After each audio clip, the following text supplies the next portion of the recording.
خواهی که ز هیچ کس به تو بد نرسد، بدگوی و بدآموز و بداندیش مباش. حضرت مولانا میفرماید اگه میخوای از هیچ کس بدی به تو نرسه، یک، بدگویی نکن، غیبت نکن.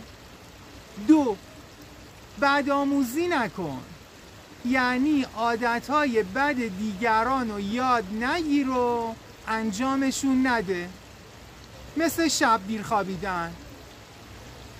سه، بداندیش مباش، یعنی افکار منفی رو تو ذهنت نیار و تکرارشون نکن، مثل فکر دعوا کردن، فحش دادن و غیره.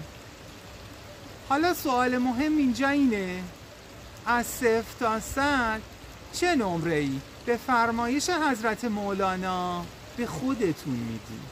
سلام دوستان شایستم، امیرحسین بلالی مقدم هستم.